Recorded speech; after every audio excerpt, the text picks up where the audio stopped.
everybody. Thank you for tuning in. Today I'm with Laura Lopez, and we'll have the pleasure to go over some topics, and some of them are very important, like our students still finding opportunities when they finish their studies in Mexico, where Laura is, and a few more teams will touch a bit on AI and a few more surprises that you'll have in this podcast. And Laura Lopez, as I said, is in Mexico. And thank you so much, Laura, for being here. Can you tell everybody a little bit what you do and where you are, where you work? Sure. Thank you for having me first. Thank you for this invitation. My name is Laura Lopez. I'm a professor at Universidad Autónoma de Nuevo León, which is in the northern part of Mexico. We actually are really close to the border with the United States. And here I am a professor at the Applied Linguistics in English Teaching and Translation program. I'm also a deputy coordinator of that same program. And yeah, what I do is I mostly teach translation classes, interpreting classes, and translation technology classes. And again, I work with the students during their first years in the program up to the students that are about to graduate. I mostly work with those students. Excellent.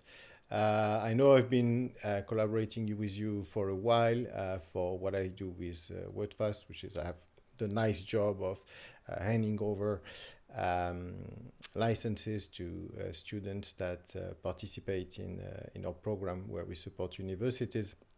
And I think we've reached some times where you had like many students at the time. So that was a pretty big program you had in linguistics over there. Yeah, we actually have a very popular program, and every semester around also like 200 students are admitted in our program. So we have a very large community here. We are around almost like I'm going to say like 1,800 students, I think. Um, and in every semester we have very big classes as well. So sometimes I have a class of 30 students, which is kind of like a very big number, particularly for translation classes and the like. Yeah, yeah, that's great. It's nice to see how many people are interested in that in your part of the world, and you see that in different places. You have some universities with massive numbers, such as you, and some others have smaller programs for linguistics. But I find it always very interesting where you are, where you have some areas where you find these big communities with big interest in linguistics. And well, naturally, that brings us into our first topic, which was to discuss, because we hear a little bit of everything. We hear a little bit of panic when it comes to finding jobs in translation. So at the moment, what is the experience where you are for students that have graduated? Um, do they find jobs? How is it like? Yeah, well, it's quite interesting because one, like I said, I think it's important kind of like to address the context that our program is situated or is located in a state that is very close to the United States. So we have a very close contact with this other language, in our case, English. So I think that's relevant because most of our students, because particularly our program is in teaching and translation of English. So we've seen that a high percentage of our students pursue teaching because particularly in our states, we have a lot of private schools that offer these bilingual context. So most of the classes in those kind of private schools are taught in English, and they have actually fewer classes in Spanish. So because of that, we have a lot of opportunities into teaching. And in terms of translation, we do have a lot of, I'll say that there's a lot of translation involved because of the proximity to the United States, and also because our state, it's an industrial city. So we have a lot of foreign investment happening here in our state. So we have companies for the United States, but also from Korea, which is kind of like a popular one in the last few years. Also, we also have Chinese companies, Japanese companies. So because of that, I think translation happens. But particularly, I will say that even though we are one of the oldest professions to ever to exist, there's still a lot of misinformation and misconception about what we do and the services that we get to provide. So sometimes the students, the ones that are actually working as translators or in a translator position, they don't always find it advertised as, translator wanted or something like that. It's mostly they advertise it as editors, proofreaders. We have one student that is working as a technical writer. That's his job title. Sorry. And at the end of the day, he helps like writing down like material for the company, but he also translates a lot. The same as sometimes they are looking for like a secretary or like a bilingual secretary, and the students that we have placed in those positions, they have told us that they do a lot of translation. Right? That's why they include the bilingual part in the job title. So yeah, I think, and also again, the freelancer part here in Nuevo León or in our state is also something that some of our students pursue. It's actually what I also do, because apart from being a professor and deputy coordinator, I'm also a freelance translator here. And so sometimes students also pursue that side. Excellent. That's very interesting to see that mix and those translation jobs being sort of hidden behind some different labels, as you would say. So I think that's a good tip, because I think translators are always adaptable. They try different things and they get into different areas of work with languages. And I think that's a good tip what you're saying, because for those that are looking for something, maybe look at opportunities where you'll be asked to leverage what you've learned, not necessarily with a specific label as you're a translator or head of a translation service, fixed in a company, something like that, but more like you'll be doing different things, but you'll be doing a lot of translation too. So that's very interesting. Yeah, and I think that it's important to remind this to students, because sometimes students have these expectations where they I think that they believe that if by the end of their career they are not working for Netflix or for like a big name, they're not doing translation. They are not professional translators. But there's much more than just working for Netflix or for Prime or whatever.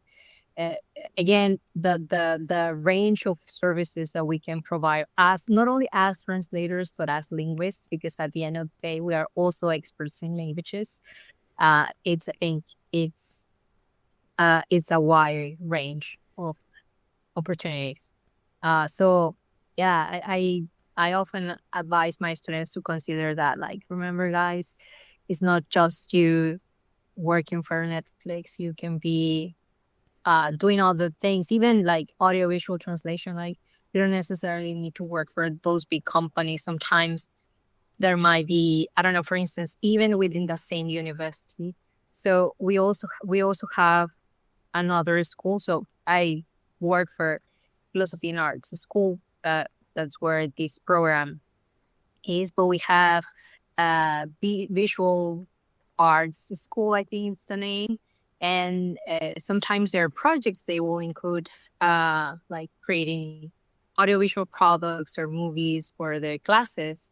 Sometimes even those students, they need to hire someone that puts subtitles for their products or for their school assignments. And those are potential clients as well. So it's not just kind of like it's not like opening your perspective into all of the things that we can do as translators, as professionals of the languages. And it's I would say it's not the easiest part, because I don't know, maybe professions are more well known, like doctors or lawyers. I don't know. Sometimes it's easier for them to find the positions or the jobs, but and it takes a little bit more time to us to actually find the correct positions. But it's about being persistent and a little bit stubborn, I will say, as well. Yeah, absolutely. Well, there you are. So these are very good tips. Thank you very much for that, Laura.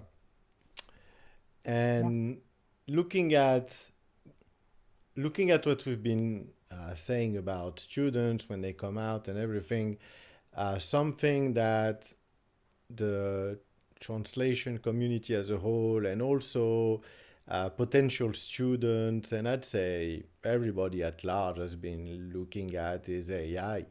Um, what's going on? Is it going to take all the jobs, and what is happening? So I think it would be interesting to see, because of what you do and how many people you interact with in your line of work. I think it would be interesting to have a bit of feedback. What you see, what do you see happening as an impact of AI at the moment on the work of linguists in your area? What have you seen? I think, yes, I think that people is concerned, but at the end of it, I myself am a firm believer that AI and or technology is not going to be replacing us in the near future. Yes, at the end of the day, we should just see it as an assistant, right? So that it will help us out with maybe time consuming activities that we can actually skip, or make the most of our time in other activities are that will require more of us, or more of this human intervention. But I seen people being concerned about, like, taking away our jobs as translators, because now the type of translation that this type of technology provides is actually quite good. I'm not saying that it is not good, but like I said, I also believe that this is not our kryptonite. Right? It's not the thing that is going to kind of defeat us. I will say that if we know how to use it properly, it can become a very good aiding tool, right? But it is concerning for some students. I have actually had students that will have asked me about this, but what I try to do is that I had actually have tried to incorporate these tools in my classes. So, for instance, I have a technology translation class where we have done experiments creating glossaries with AI, like for instance, ChatGPT or Copilot or Gemini, and we kind of like do this in a transition way, because I always tell them, like, just ask them for a glossary, ask one of these tools a glossary, and of course the glossary is quite like, because of the prompt is very simple. um it's a very simple glossary, and sometimes it's not actually useful. So what I do is that then I ask them, like, to be more precise or more specific about what they want, about the needs. Consider, like, read your text that you're about to translate and come up with a prompt that is very specific to this text, is actually going to be helpful for you. And that's how we are kind of crafting a better prompt, so to get better answers. And then now we finally get a glossary that is actually useful, and it's not like a general glossary. It's a very specific one that is arranged in a particularly way, so we can actually take it to one of the tools like WordFast, and then they can see this. So I always tell them that it's about you how to make the most of it, and at the end of the day, the AI needs an expert in the area that you're working with to provide those specific instructions, because it doesn't work without instructions or without the prompt. So I always tell them to consider that it can help them out to create these type of resources, or maybe summaries for when you're about to do interpreting about a specific theme or topic. So I try to show them this side of the AI, where it's not just replacing us, it's about us working or collaborating with the tools. But I've seen, yes, people being concerned, or sometimes people trusting that that what it does is perfect and that's it, but not necessarily. Particularly in Mexico, for instance, sometimes clients they just like put their text or one of these tools, or like in the past in a tool like Google Translate, and they thought that was it. But for instance, in Mexico, we have this that is called Perito Traductor, which is an authorized expert translator, and you are authorized by the government, right? So by our government in our state in Nuevo León. So I am a Perito Traductor, an expert translator, and if you want to translate, for instance, legal documents like birth certificates or death certificates, or even academic transcript, it needs to be you need to stamp your seal as an expert translator and then sign it. Otherwise, is not valid, or is not like certified. So sometimes clients will tell me this, like, oh, I tried to do it by myself, but they are asking me to have it done by Perito Traductor, and then that's because I think that's a reality. Our profession requires us to kind of like also kind of like educate or teach our clients. And that's in those opportunities, I always try to say like, oh yes, because an expert translator is this, because translation involves more than that. So a machine cannot actually, I don't know, get a grasp of what this actually mean, or what this entails. Because for instance, I say like, it's not the same if I translate this academic transcript just for applying to a scholarship, or maybe if you need it for a different process, like a visa process, I might need to use different strategies for the translation of the document. And that's when they says like, oh, now I get it. So the more that we educate our clients, the more they spread the word.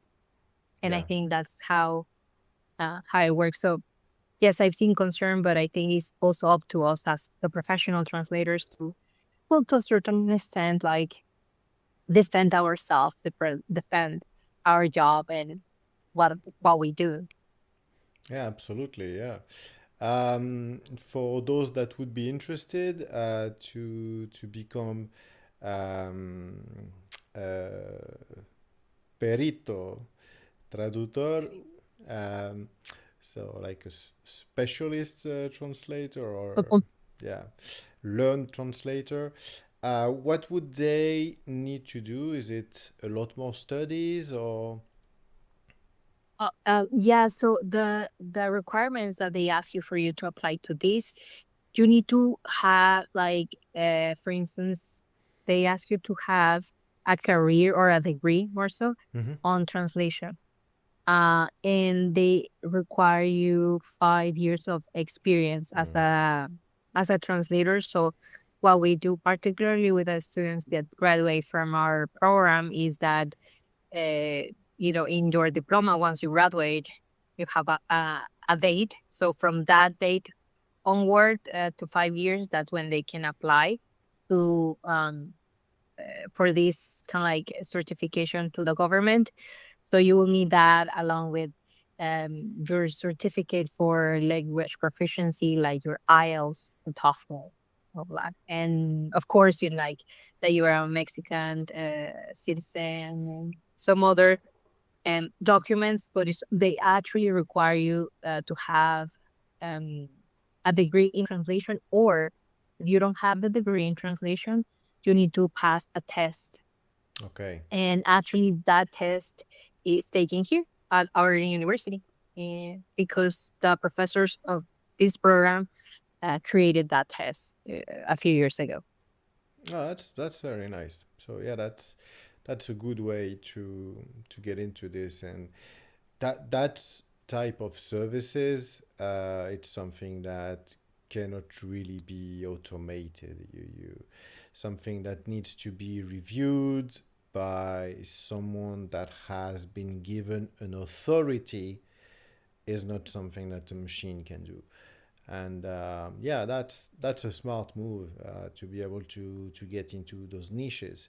I found very interesting as well the work that you do with helping students to realize when they're doing something that may seem simple, to ask a machine create a glossary for such and such. But that's very true.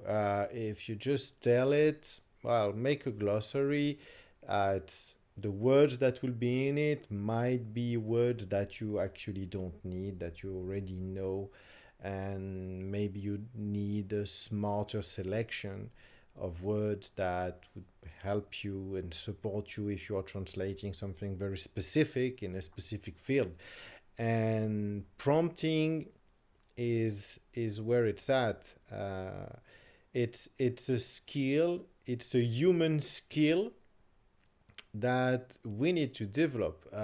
Interacting with the machine, we have to learn that skill to be able to do that. And this also will require people that will be better at that. And when you get better at that skill, then that's also opportunities now at the moment, being able to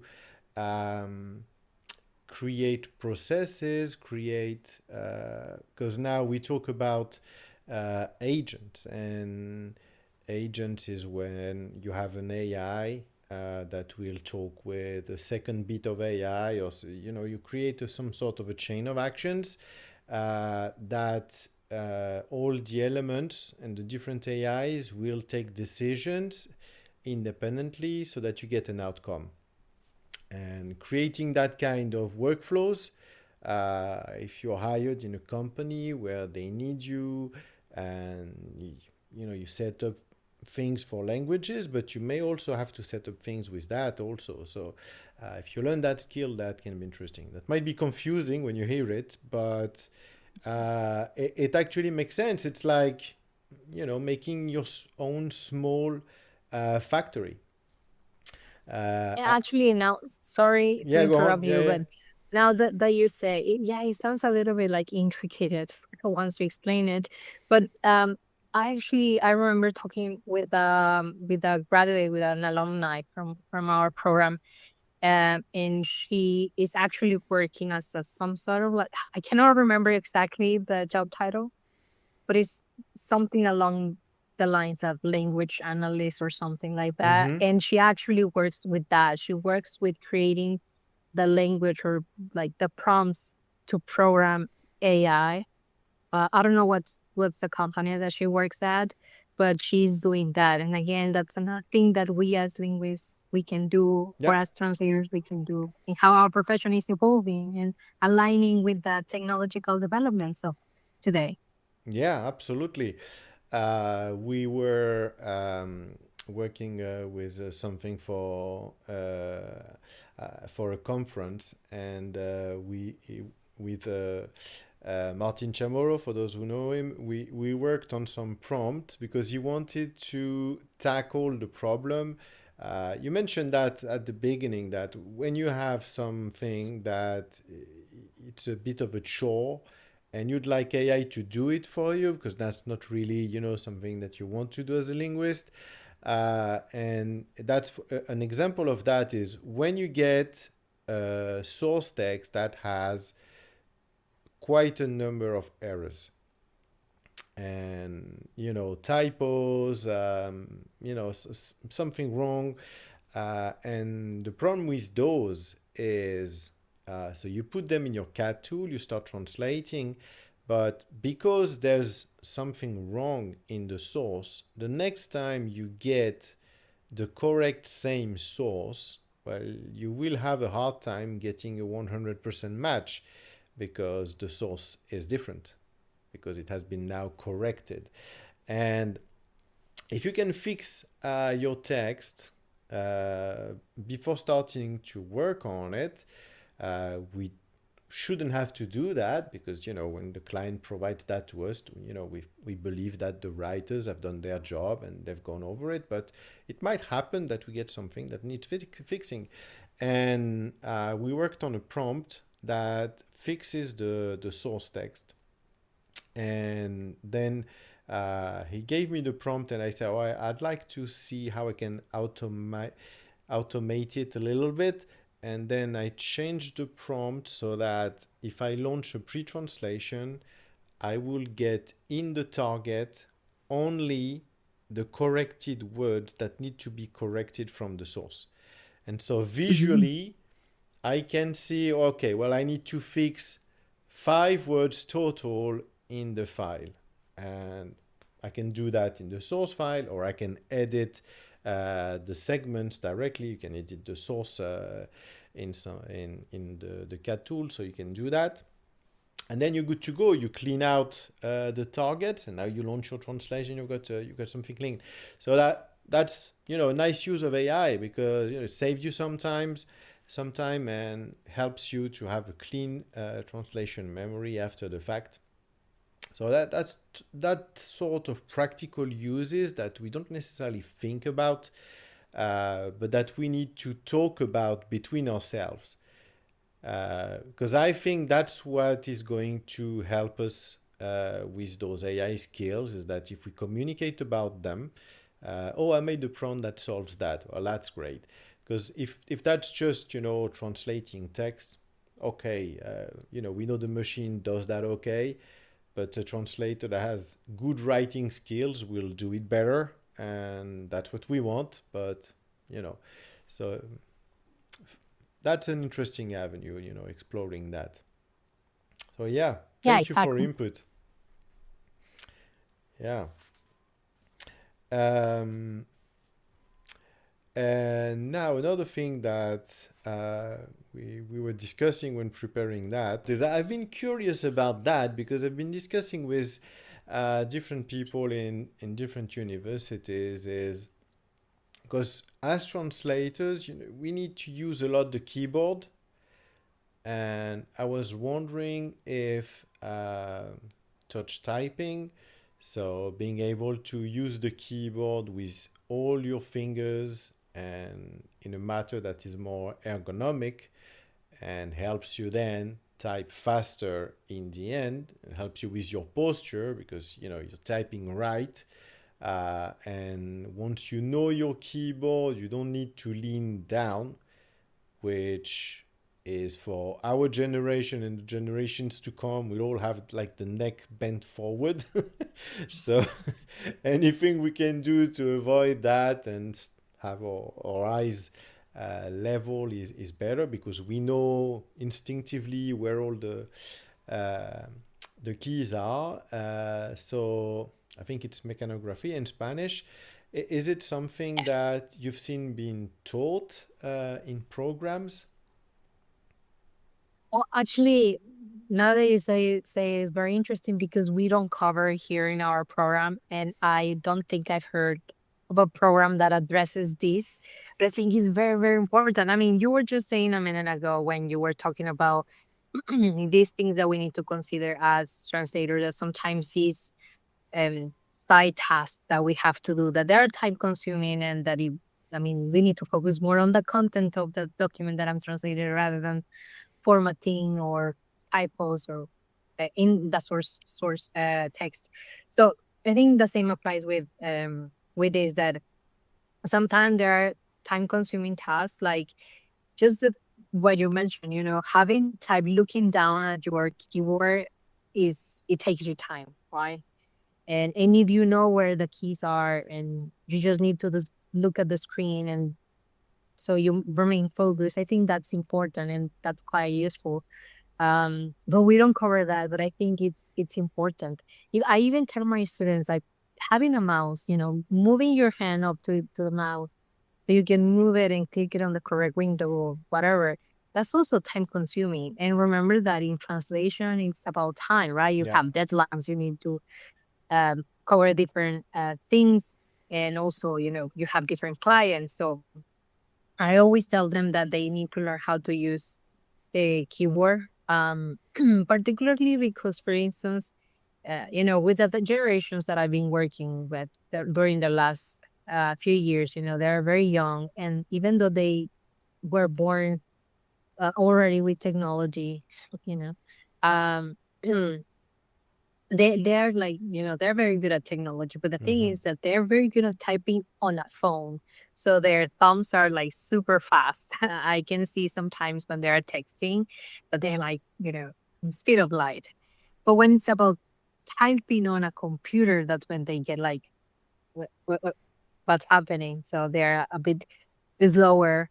So I always encourage them to consider that, like, remember, guys, try not to look at the keyboard, get to know the keyword. But particularly classes like that, we don't have them in our program.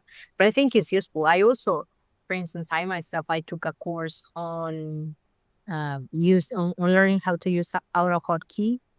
Yeah. And it's like, I remember once I discovered the AutoHotKey world, I was like amazed. It was really, really helpful because just by clicking 2 or 3 keys on my keyboard, I can, I don't know, like, I can launch a set of actions, like opening these web pages that I always use, opening WordFast, um, or even just, for instance, typing down my name. So, for instance, for the purposes of my administrative job, sometimes I need to write down my name. And in Mexico we have two last names, and we also have a middle name, so it's a long name, right? So what I do, I just write down my initials, and that's how the AutoHotKey, writes my full name, and it saves time. It saves a lot of time. So sometimes I teach this in my class, so I will include this in my classes whenever we have time in the semester, and I say to my students, like, look at this, you can just type this and you can write everything down. And they're like, oh my God. Sometimes they will say, like, it looks like the computer is possessed, right? But it's Yeah. just kind of like triggering like an action or a function. And you can even do it in your phone. So I sometimes also tell them, like, you have shortcuts in your Yeah. phone. Or when you always misspell a word. So, for instance, right now I'm also a student. I'm studying my PhD, and because I'm working on audiovisual translation for my PhD. I don't know why, but I always misspell audiovisual. Like, Okay. Mm-hmm. I don't know, my brain gets tangled up with that particular word. In Spanish, it's the same, audiovisual. So I always misspell it. So what I did is that I did a shortcut in my computer where every time I misspell it, it corrects itself. Or I actually designed a shortcut where I will type down ADV, which is an acronym that I created, and write down the full word, right? Audiovisual. And you can do that in your phone. Like, for instance, in my phone, I constantly need to type uh, my institutional email, right? So it's a big email because the university creates automatically. So it's almost my full name at UNL .edu @mx. So it's a very long username. So what I did is that I created a shortcut as well for that. And when I show that to my students in classes, they're like, my God, I didn't know I could do that in my phone. So, uh, is this, time consuming activities? Because we might not see it that they're like, come on, it's just a word, just write it down again or just type it yourself. But, with time, they accumulate, time. And then you can see that it takes you, I don't know, 1 hour in a month for you to uh, write down every single time your full email, your full name. Um, but it's interesting that you mention it because we don't particularly cover that. I maybe sometimes address it in certain classes when we're discussing something, particularly in the translation technology class. But I think it will be interesting to include it. I'll definitely take note on that because it's important that we do it. Yeah, thank you. I've seen some, and I've tried them because I haven't been trained myself on that, and I was realizing that it's what the way I'm typing now. It's fast, okay, great, but that's not optimal. I was looking at my fingers and I'm like, I'm not using all my fingers. The keyboard's designed in such a way that we should be able to use all the fingers, and I looked online and I was like, oh, actually there are some systems online that are there to help you train. Some of them have games. um, so I said, oh, I'll give that a test. And actually, well, I haven't done as much as I would have because life is busy. But the amount I did already has helped me improve my typing. So and the younger in life you learn that type of skills, which are it's muscle memory. So the younger you get it in life, the earlier you have it, the easier it will be, because when you reach the moment where you have to write a lot, for example, for school, or if when then you're a professional and you have to type all the time, because before getting the job, sometimes you have to exchange X amount of emails. So yeah, you'll be typing all the time in that profession. So yeah, but that's I I've talked, with several people in different universities that have translation programs, and many of them have said that they don't touch that. They don't teach that, but they realize that, yeah, that's a good idea. We should do that. I actually saw only one program online that was listing it. Well, I didn't check them all. That's just, but from the ones that I've seen, I remember reading it only once in the skills that were listed, that's what we are going to teach you as part of the course of the courses. I find that interesting. That's that's something that could help, alleviate also a bit the neck pain that we can get. Yes, Yeah. definitely. But I enjoyed also what you explained with AutoHotKeys. So for those that are not familiar with it, it's a software that you install and you can have hotkeys. And a hotkey, it's like when we do Control or Command C and then Control or Command V to paste.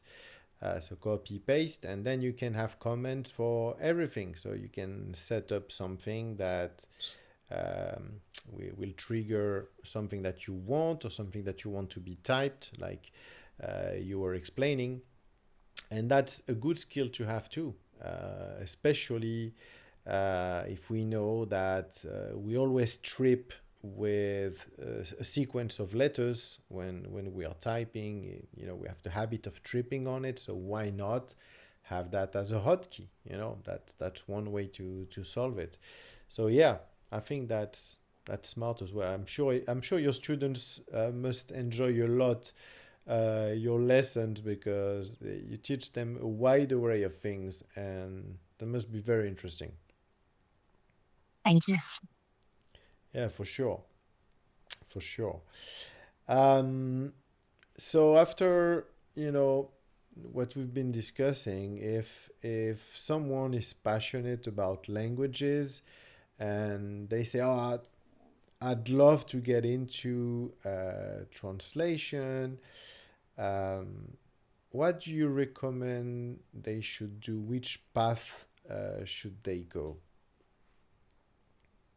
I would say that I think for me, particularly, I think it's important that they pursue a degree in languages or in translation because it gives you a better perspective. You know, your scope is wider and you understand uh, better what it actually entails to do translation. That is not just knowing the language or knowing an extra language. Like for instance, here because of the proximity with the United States, so sometimes it's kind of like a joke, right? Like a local joke that sometimes in a company they will choose the person that has family in the United States because it's very common that you have an uncle or a cousin that lives near the border or in Texas, right?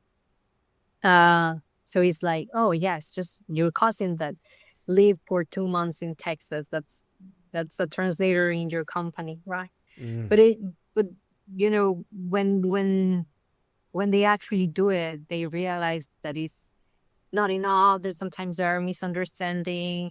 That sometimes they don't actually translate it, correctly because of the different tenses that we have in English and in Spanish and the syntax.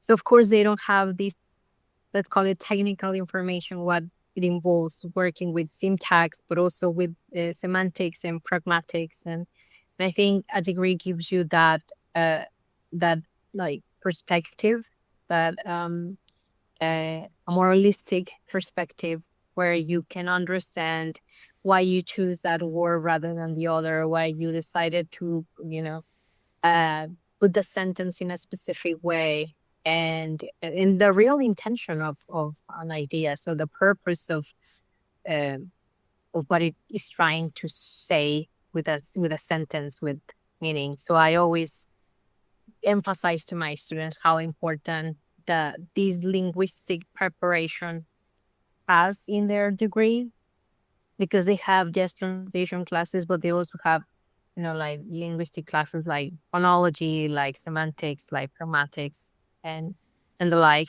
I think it's important that they pursue that path rather than just learning the other language, or just I don't know, like maybe just because they live, I don't know, for a year abroad, uh, they can consider themselves as professional translators. I think that involves much more than that, um, and also the practice that you get to do in a degree. It's uh, you know having the feedback from your professors when you are in these classes.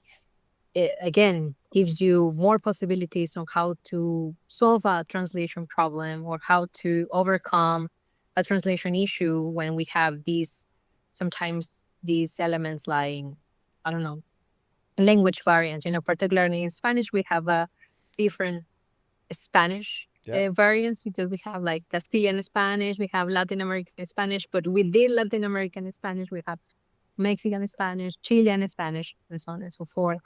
Um, so I think it gives you a better scope. So I will highly recommend that they pursue a degree in translation or modern languages, uh, because again, it makes you an expert in languages, not just a translator. And with that perspective, it's richer, right? Even the cultural element. Sometimes people are that just know the language, that are not culturally aware Yeah. on how they translate things, because sometimes we think that we have linear words, Mm. like I don't know, between English and Spanish. I don't know, sometimes there are false friends or these Yes. words that we might consider that they're the same, but they're not actually the same.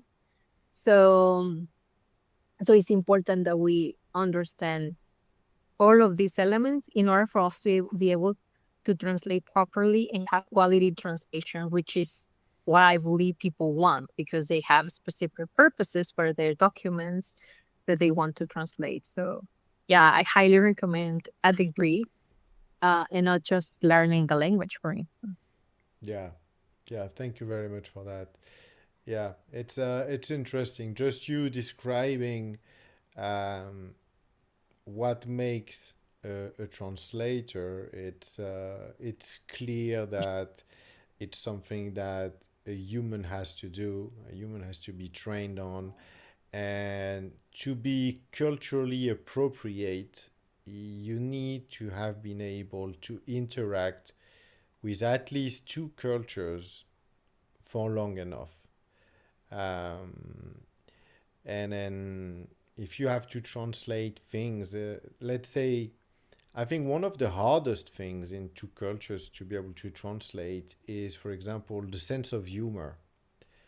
There are things that, if you are with somebody else that's from another country, and even though you have good command of the other's language, sometimes there's something that you will find you tremendously funny, and the other one will absolutely not find it funny, and that's because that's the culture. That's what makes them laugh can be something different from what makes you laugh, and so that's just a glimpse of how far it extends to be able to be culturally appropriate for many many other things.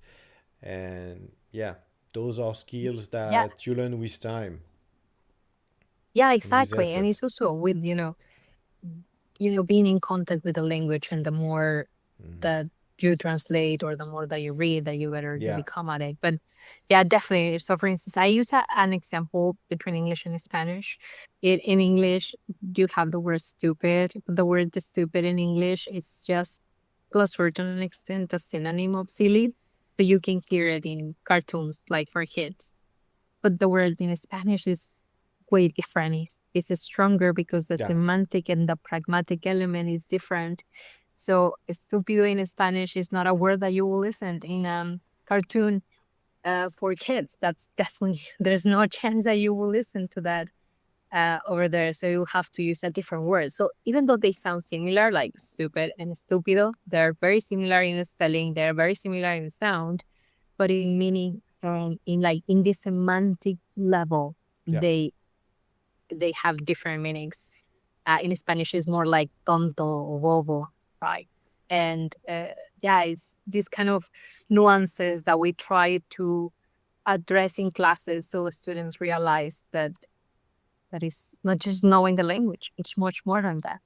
yeah, yeah. And it's interesting that you mentioned that because, for example, in French, one word that could be translated as stupid as well, if you use it in France, that can go in a cartoon or something like that. But if you use it in in the context of French that is used in Africa, that's like one of the biggest insults you can say to someone, you know. So yeah, it's context and all that. Those are things that we need to learn and understand to make sure that the the, the translation is appropriate and will match for the audience that we are targeting. So yeah, it needs work. Absolutely. Yeah, yeah, yeah. Laura, thank you so much for allowing me to have this opportunity to talk a little bit with you, tap into your knowledge and what you do, your interactions, and I think that will be very very valuable to everyone that will be listening to that. And if people want to follow you, see what you're doing, or On which platforms can they learn more about you and follow what you're doing? Yeah, sure. I have an Instagram account. My Instagram handle is, we're gonna spell it Matis, Matis, Laura Lopez, on Instagram. And yeah, I'm sure maybe Philip can write down the Yeah, handle I here will on be the on on the the screen. screen. Yes. And yeah, you can follow me there. I post things about what we do here at our program in the university. Sometimes I post about job opportunities for my students. And yeah, sometimes I even post things about what I do as a translator, because I sometimes also go to conferences. I sometimes give workshops that maybe might be someone might be interested in some of those. So yeah, you can follow me there. And if you have any questions or anything, I'm always answering my DMs over there. Excellent. Well, fantastic. So there you go. You know how to interact with Laura. And for all of you that have been watching, well, if you like this format, well, let me know. I'm hoping to do more of these interviews and maybe have Laura back again in the future as well. So yeah, if you like this video, well, make sure we know you liked it. So put a like, share it with a friend. You can comment and chat under the video as well. So feel free to do that. And of course, subscribe. That would be nice. Laura, thank you so much for being there once again. And I really enjoyed this conversation. So thank you very much for that. Thank you for having me. It was a blast. Thank you.